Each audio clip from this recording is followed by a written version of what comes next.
Section 78.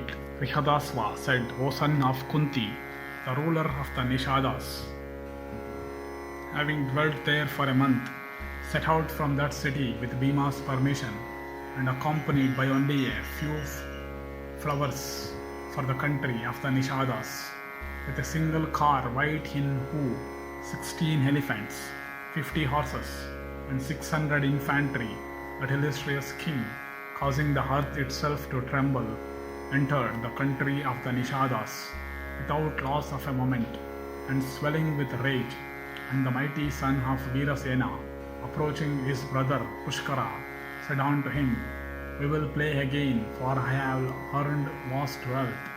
Let Damayanti and all else that I have be my stake, and let, O Pushkara, thy kingdom be thy stake. Let the play begin again. This is my certain determination. Blessed be thou. Let us take all we have along with our lives. Having won over and acquired another's wealth or kingdom, it is a high duty, says the ordinance, to stake it when the owner demands. Or if thou dost not relish play with dice, let the play with weapons begin. O king, let me or thyself have peace by a single combat, that this ancestral kingdom should under all circumstances and by any means be recovered.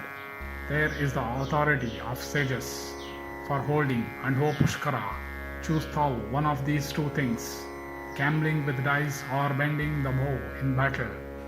Thus addressed by Nishadha, Pushkara, sure of his own success, laughingly answered that monarch, saying, O Nishadha, it is by good fortune that thou hast earned wealth again to stake. It is by good fortune also that Damayanti's ill luck hath at last come to an end. And O king, it is by good fortune that thou art still alive with thy wife, O thou of mighty arms. It is evident that Damayanti, adorned with this wealth of thine that I will win, will wait upon me like an Apsara in heaven upon Indra. O Nishadha, I daily recollect thee and am even waiting for thee, since I derive no pleasure from gambling with those that are not connected with me by blood. Winning over today the beauteous Damayanti of faultless features, I shall regard myself fortunate. Indeed, since she it is that hath ever dwelt in my heart. Hearing these words of that incoherent braggart, Nala, in anger, desired to cut off his head with a scimitar. With a smile, however, though his eyes were red in anger, King Nala said, Let us play. Why do you speak so now? Having vanquished me, you can say anything you like. Then the play commenced between Pushkara and Nala, and blessed be Nala, who at a single throw won his wealth and treasures back along with the life of his brother that also had been staked. And the king, having won smilingly, said unto Pushkara, This whole kingdom without a thorn in its side is now undisturbedly mine. And O worst of kings, thou canst not now even look at the princess of Vidarbha with all thy family. Thou art now, O fool, reduced to the position of her slave.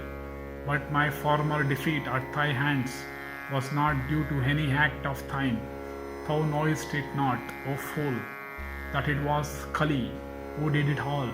I shall not therefore impute to thee the faults of others. Live happily as thou choosest. I grant thee thy life. I also grant thee thy portion in the paternal kingdom, along with all necessaries. And O hero, without doubt, my affection towards thee is now the same as before. My fraternal love also for thee will never know any diminution. O Pushkara, thou art my brother, live thou for 100 years. And Nala, of unbaffled prowess, having comforted his brother thus, gave him permission to go to his own town, having embraced him repeatedly. And Pushkara himself, thus comforted by the ruler of the Nishadhas, saluted that righteous king and addressed him, O monarch, saying these words with joined hands, Let thy fame be immortal, and live thou happily for 10,000 years. Thou who grantest me, O king, both life and refuge, and entertained by the king, Pushkara dwelt there for a month, and then went to his own town, accompanied by a large force and many obedient servants, and his own kind read his heart filled with joy.